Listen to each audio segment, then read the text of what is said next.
We are pleased this morning to have Annika Stensson from the National Restaurant Association present to us this morning.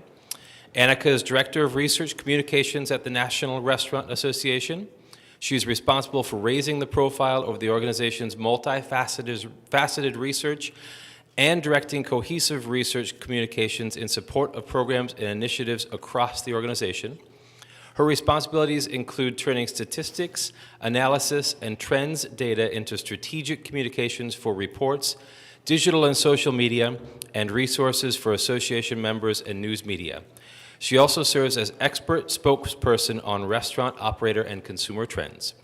Stensson has collaborated with the research development for more than a decade on consumer polls and operator survey content.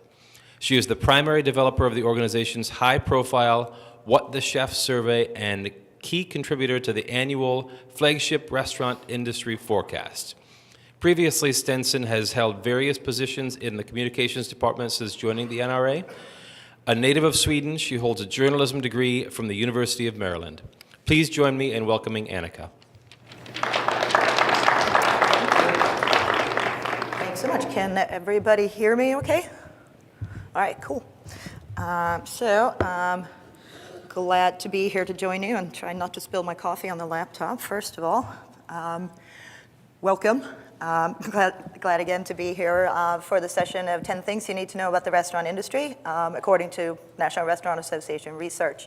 Obviously, there are a lot more things than 10 things to know about the restaurant industry, but to condense it into this presentation, focusing on 10.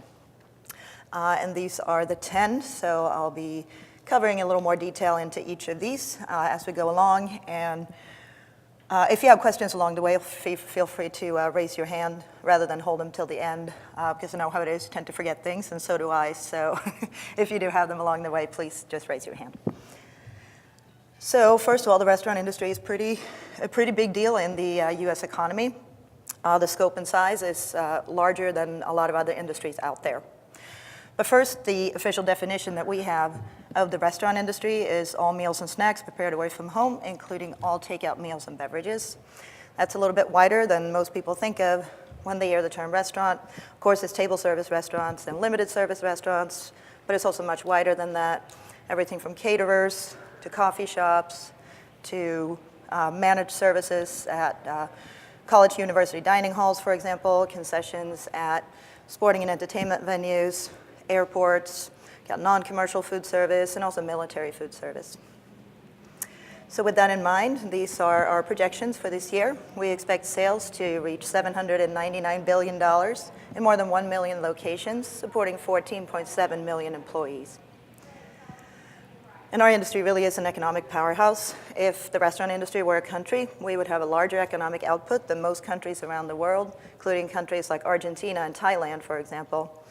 And sales growth alone in our industry is bigger than total sales for a lot of other industries. Like this example here, it's way more than Hollywood makes in a year. But because the industry is so large, there are a lot of variances between segments and geographies to take into account when it comes to performance. So overall, on the national level, we're projecting a 4.3% sales growth this year, or 1.7% in real terms, and adjusted for inflation. And this, as you can see, we've been tracking this for 47 years, and the current growth rate is pretty moderate compared to historical terms. And within segments, there are dozens of different segments that roll up into the overall restaurant industry, but just highlighting a few here. Table service is the largest segment by volume of sales, but it's not the fastest growing as far as sales. Quick service and fast casual, also known as limited service restaurants, the second largest by volume sales, but much faster growing when it comes to sales this year. And two other segments that are worth noting, they're much smaller by volume, but they have a much faster sales growth, and that's managed services, so contract food services, and snack and non-alcoholic beverage bars. That will be your coffee shops, juice bars, things of that nature. And geography also plays a role in sales growth performance of the industry, and a couple of different measures that are very important to a positive operating environment is overall population growth and overall employment growth. And that is not the same across the country. These are the 9 census regions. If you're wondering where the Midwest is, you might know this, but it's West North Central and East North Central. So you can see the stronger growth when it comes to people and employment are in the West and the Southeast. And these are important measures, of course, because it's simple math, really. If you have more people, you have more potential customers. And if people are employed, they have money to spend and also a greater need for convenience, which restaurants provide. And another measure that is important to look at is consumer confidence. That is also varying pretty greatly by region. Currently, we're seeing similar patterns with more positivity in the West and the Southeast, but also West and Midwest are a really positive bunch right now. Oh, and consumer confidence, of course, is important because if consumers feel good about the economy and about their personal financial situation, they're likely to loosen their purse strings and spend in restaurants and elsewhere. So following the same geographic trends with our sales projection for the restaurant industry this year, we're seeing the strongest sales growth projected, again, in the West and the Southeast. That would be the green and the blue on this map. But there are some variances in inlands too. But again, this is, if you recall, 4.3% is the national sales growth. So we're seeing a little bit above and below that, and that will be the gray states. And looking closer at the Midwest by state, we're seeing some variances here too. Naturally, the more populous states, the larger states, are leading the sales growth. Illinois, $25.2 billion in sales projected this year, followed by Ohio and Michigan. So again, where does the sales growth come from? Consumer dollars, of course. So looking at consumers, they have been pretty hesitant in their spending since the recession because the economic recovery has been relatively slow, but it's starting to change now, and that's good news. Overall, typical household expenditures on food is 13%, and that is food at home and away from home. Housing and transportation are the two biggest spending categories for U.S. households, but food is number 3. And breaking that 13% down a little bit further and looking back in time, back to 1955, this is, of course, when dining out was primarily reserved for special occasions, maybe business travel.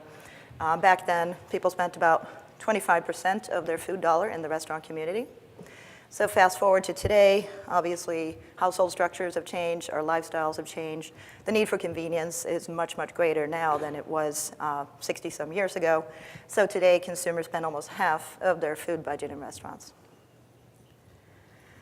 And again, how consumers feel is very important to how they're going to behave when it comes to spending. So we've been tracking how they feel about the overall economy since before the recession, but I'm not going to show you those numbers. Those were horrible. So at least it's moving in the right direction. We want to see larger parts of the green and the blue. Obviously green, not a lot of people think it's excellent, but more and more think it's good. And now we're actually in the net positive of more people think it's at least fair. And that's, again, good news for consumer spending projections. And looking at consumer confidence on the national level, it is trending up. There have been some bumps in the road, but it's generally trending up, and it has been. We're basically at a post-recession high right now, and again, it looks like it's going to continue to head in that direction, so again, positive news. And another good measure of future spending of consumers is what we call pent-up demand for restaurant services. This is when we ask consumers if they are using restaurant services, dining out, and takeout and delivery as often as they would like. And back in 2006, that was fairly low, 27%. People are pretty satisfied with their dining behavior. Now we're 12 points higher than that, but not as high as in 2013. That was when it's peaked right after the recession, when unemployment was higher. Consumers didn't have disposable income as much as they do today. So the good news is, as far as those numbers go down, that tends to translate into spending in restaurants and elsewhere in the economy. But not everything is good news, of course. There are more factors that influence the operating environment than consumers, obviously. And still in the good news column, but not as good as it could be, is wholesale food prices are trending down. 2016 was the second consecutive year they were trending down, so that's good news. But as you can see, in the last decade, there have been some pretty significant spikes. I'm sure you all have felt it along the way. And that obviously leaves some pressure on bottom lines. And the good news of food costs going down are really offset by labor costs going up, and quite a bit. So it's actually almost 2 to 1 there. And that's obviously not great news. Labor costs and food costs both take up about a third each of sales in a typical restaurant, so huge categories there to keep an eye on.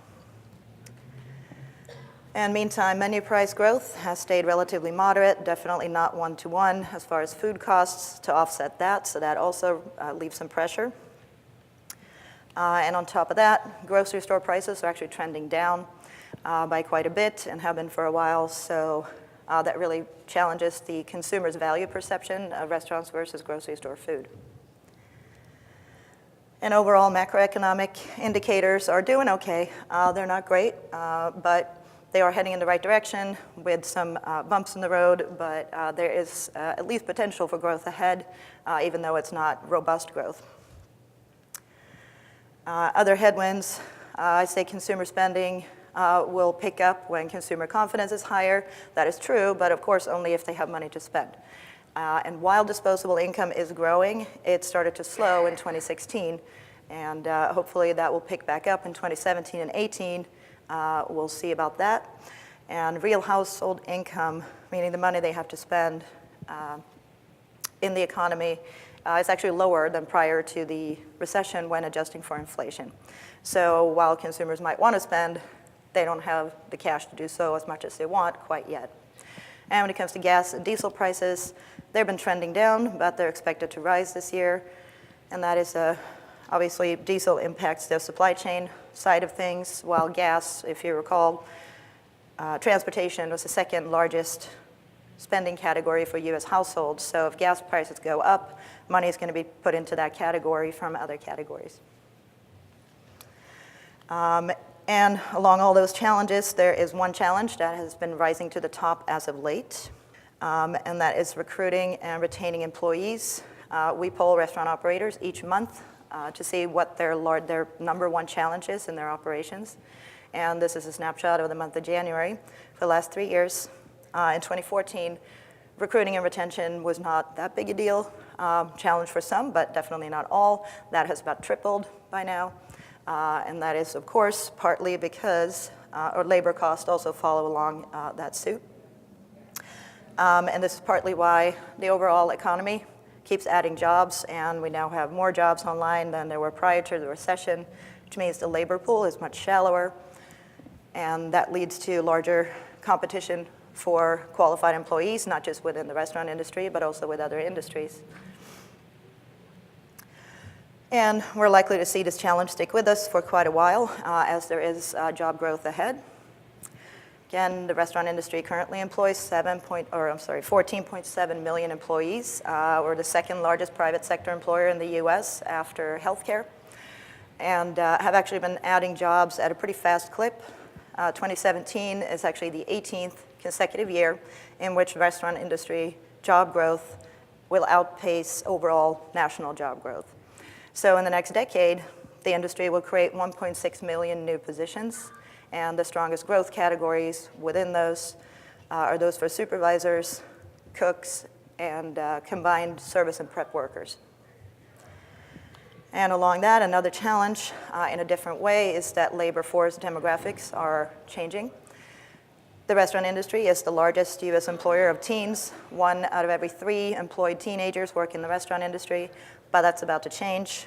The labor force participation by teenagers has been trending down for the last several years, dropping fairly sharply, and is projected to continue to do that into the future. So those teens tend to fill a lot of part-time positions, seasonal positions, so restaurant operators are obviously looking for new sources of labor for a lot of those. And as you can see here, 65 and older, that demographic is growing pretty strongly. So some seniors are either staying in the workforce longer or returning to the workforce for a variety of reasons, but a lot of them are looking for part-time seasonal work, so that might be a good source going forward. However, it will require some different strategies as far as employee engagement, for example, or recruitment and retention strategies. So leaving behind the hard data of jobs and sales and economy and moving on to other trends in the industry. Obviously, technology is a large trend across the board and in our industry as well. While the human element in customer service is still very, very important, and consumers very much still want that to happen, they are recognizing the benefits of technology. And currently, 1 out of 4 consumers say that they actually factor in the availability of technology options when they choose where to dine if they have 2 similar restaurants to choose from. And some of the tech that they're using in store are these. Wi-Fi, more than half have used that in the last year. And tableside payment, also pretty common. And then down a little bit less common is ordering. About a third of consumers have done that. But 29% have used none at all when it comes to that. Obviously, part of that 29% is likely because these technologies are not available in every restaurant quite yet. So we also ask consumers a hypothetical of if it were available, would you use it? And as you can see, the numbers jump pretty significantly, indicating that acceptance is there, except for 18%, so almost 1 out of 5 consumers still say that they're not willing to use any of these technologies.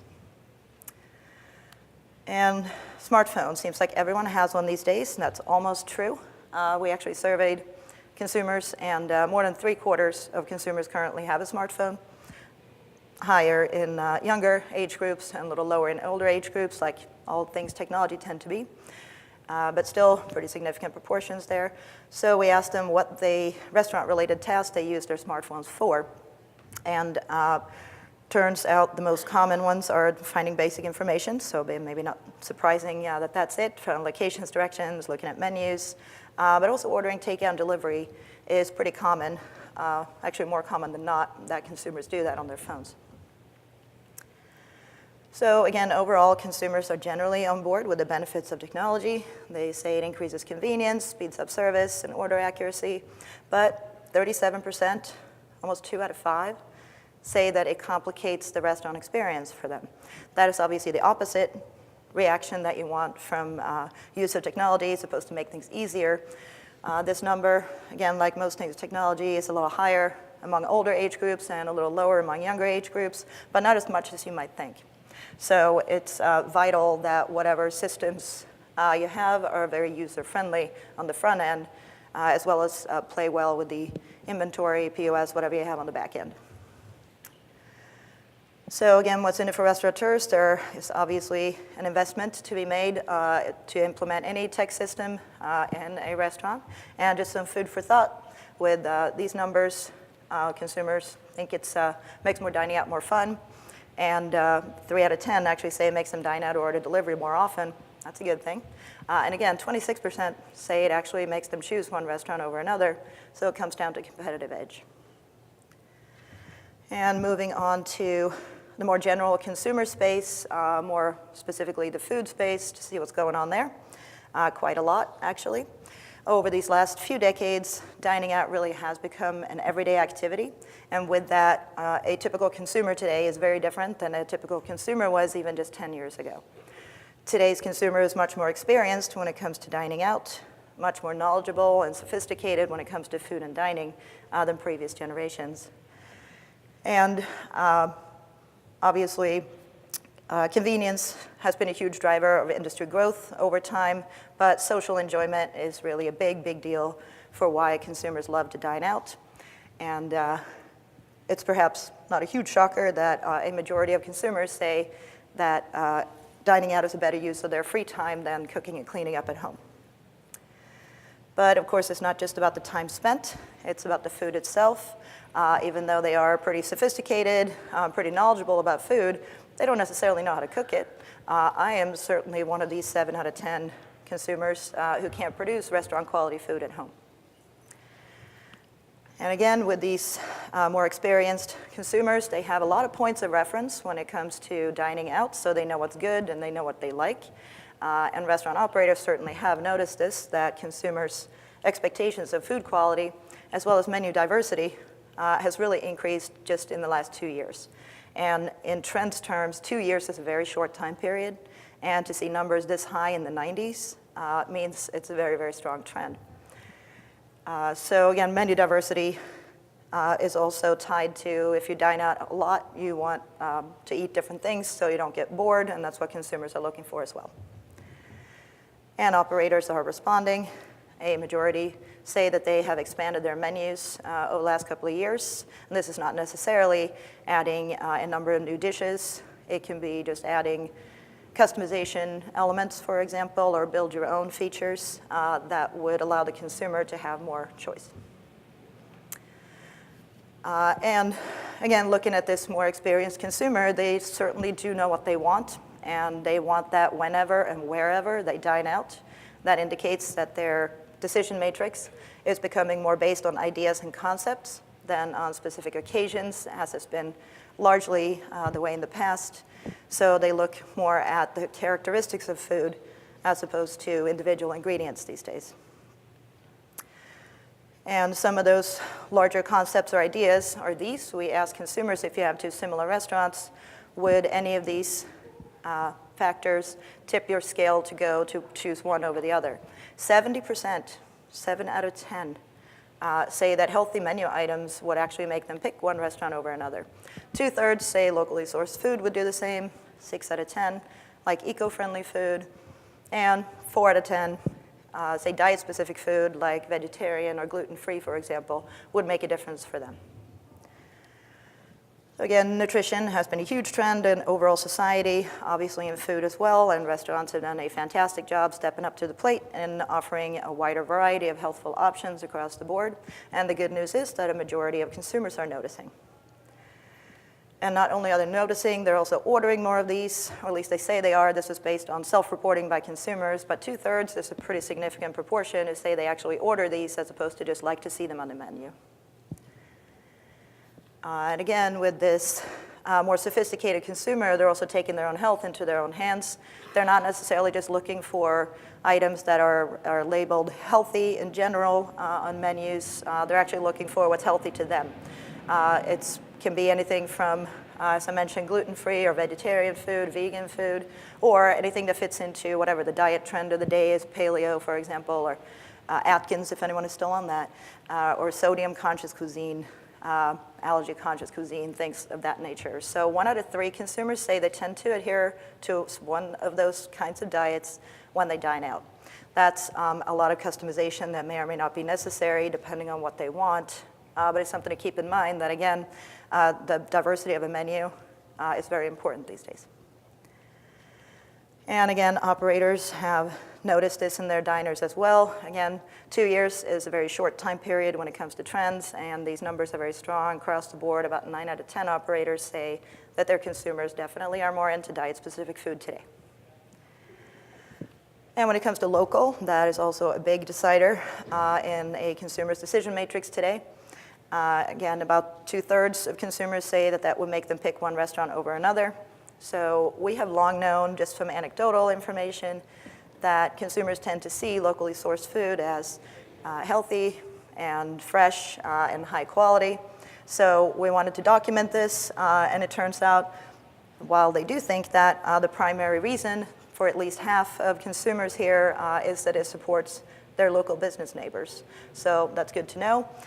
From a marketing mix standpoint, if you're working with local farmers or local food producers, go ahead and put that on the menu or in marketing materials so the consumers know about it. And when it comes to offering locally sourced food, we are actually to a majority of restaurants doing this when it comes to locally sourced produce.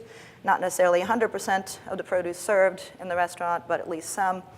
19% is not a majority, you might say, and you're absolutely right. Here in the QSR section, this question actually had a slight underrepresentation of quick service restaurants in it, so the margin of error on that particular one is fairly large. So in reality, it's probably closer to half, just like the other segments.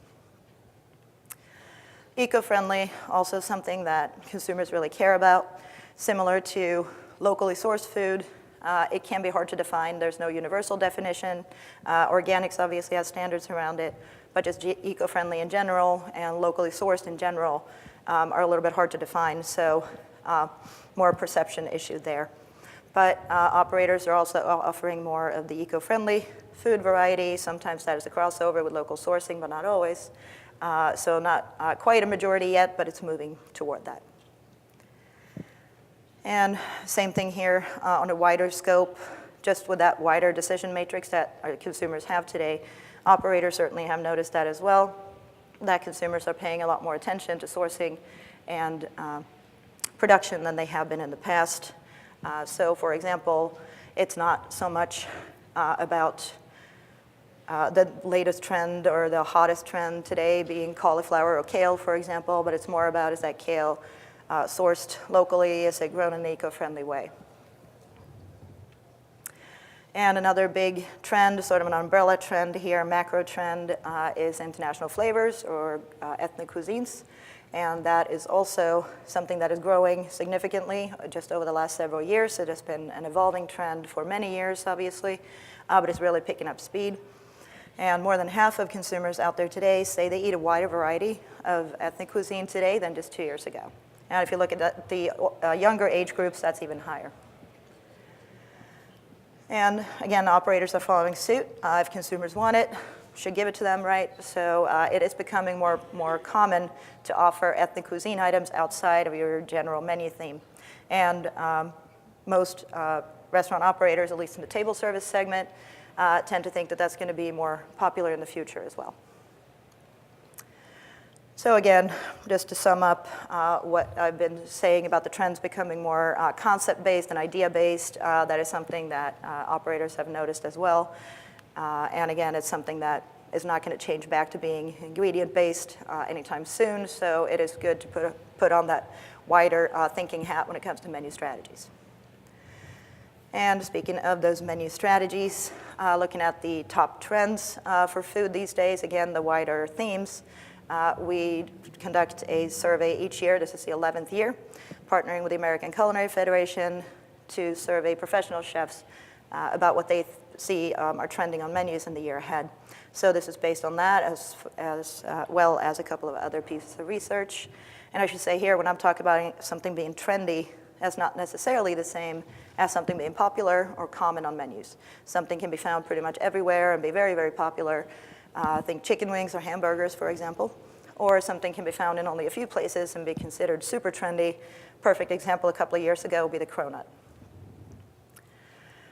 So again, because we're seeing trends sort of widen into concepts and ideas, we broke our list down according to that. So we have one section of the top concept trends and one section of more food and ingredient-based trends.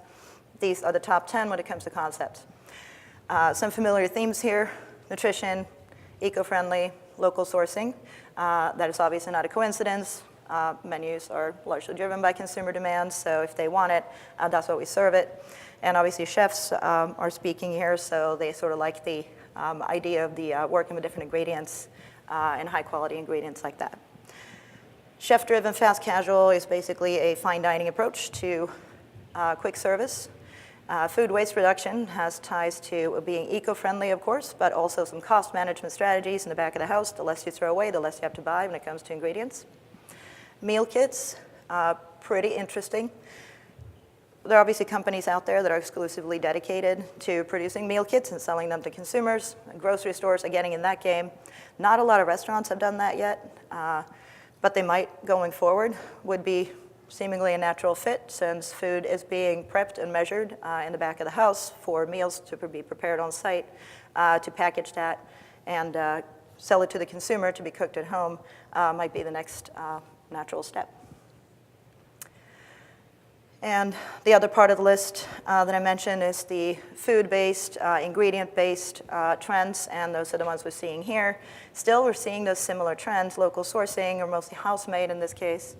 But we're also seeing, again, sustainability, nutrition, some African flavors, ethnic-inspired breakfast items, authentic ethnic cuisine. Those are obviously evidence of those international flavors that I mentioned. New cuts of meat, obviously not just new bits and pieces of animals that we're just discovering now. These are butchery and marketing terms for those kind of cuts. Again, we're talking about chefs who say this is the hottest trend. They love to work with those because they pack a lot of flavor. You can do a lot with them. They also tend to be at a lower price point than traditional premium cuts. And also looking at limited service restaurants, we surveyed operators on this end to see if the same thing's trending on those kind of menus, and indeed they are. Same themes, local, eco-friendly, nutritious, as well as a hint of international flavors here. And looking at what's moving up and what's moving down, here we're just doing analysis on the chef survey and the other limited service menu research and seeing what moves up and down. What's cooling down here are obviously crossing over with those diet-specific foods that consumers are really ramping up to. But just because a trend is cooling off doesn't mean that it's going away, doesn't mean you shouldn't pay attention to it. In this case, except for black rice, don't really know what that's doing there. We're going to see in the end, I guess. But the others on this list of cooling down trends are moving toward becoming menu staples, evergreens, perennial favorites on menus. So it kind of forces them into the new normal to have a presence on menus as opposed to being kind of a novel, trendy thing. And as far as heating up, get a little bit of a mixed bag here. Only time will tell where these are going, but these are things we've heard about for the last couple of years, but again, they're really starting to evolve. And taking out the crystal, yeah? Poke. It is basically Hawaiian ceviche. It's a raw tuna, usually marinated, and served as a basically tuna salad with raw tuna. And breaking out the crystal ball a little bit, not a full crystal ball, this is actually based on the research that we do as a whole at the NRA, but just to see trends to watch that we're seeing moving in one way or one direction or another, I should say. Local sourcing, again, I probably sound like a broken record, and again, in culinary circles, local sourcing has been a thing for a long time, but America is a huge country. There are more than 1 million restaurants, 300 million people. Only recently has it actually entered mainstream as far as being featured on restaurant menus and being part of the marketing mix. But the next shift that we're seeing now is that it's going to be more common than not to have at least some locally sourced items on menus. It's obviously very difficult to have 100% locally sourced items on your menu because that would be very restrictive, especially if it looks like this outside. But again, it's something that we're seeing is going to be sort of more common than not going forward. And the ethnic cuisines as well, this has also had been a long evolving trend, but it's really picking up speed as of late. And some cuisines at this point are so common and so popular that they're hardly considered ethnic anymore, like Italian, Mexican, Chinese, for example. But I'm talking about the sort of second tier and even third tier of cuisines that we're really starting picking up speed now and becoming more recognizable. In the consumer space and in the restaurant space. We've had, over the last few years, waves of Southeast Asian and Middle Eastern, and now we're sort of moving into African flavors. These are largely underexplored on this continent, but maybe not for much longer. And again, street food, obviously tying into these ethnic cuisines as well, but moving from sort of street carts to food trucks to limited service space. Now we're seeing adaptations for more upscale versions of those to be served on plates, eaten with a knife and fork in a sit-down restaurant. So seeing a lot of deconstruction of these things, like a deconstructed taco. I think I prefer the original, but you know what I mean. There are a lot of those starting in the limited service side with the burrito bowl, for example, technically a deconstructed burrito. So that's something that we're keeping an eye on as well. And quinoa was trending down as a hot trend, but it's not going anywhere, but it probably will be joined by other ancient grains like amaranth or flaxseed, for example, to be more explored and more widely used, probably coming soon to a grain bowl near you. And again, just highlighting some of the international flavors, global flavors that I've been talking about. We did a survey in 2015 that showed that 4 out of 5 consumers eat at least one ethnic cuisine per month, and nearly 1 out of 5 eat 7 or more ethnic cuisines per month. And again, this is in 2015. If you recall from a few slides ago, more than half of consumers say they eat a wider variety of ethnic cuisines now than 2 years ago. So chances are these numbers are higher now. And restaurants are the primary point of access for most of these. But ethnic cuisine is obviously not all about branching out and trying new things. It's also tied to comfort food. This is a very diverse country. A lot of heritage is out there. 2 out of 5 consumers actually say that the ethnic cuisines they like to eat is tied to their ancestry. But if you do try new cuisine, you tend to start with staples of that cuisine. So that would be if you're going to try Vietnamese for the first time, you might try a banh mi sandwich as opposed to going into the more rich, complex dishes. If you're trying French for the first time, you might go for beef bourguignon before you try the escargot, for example.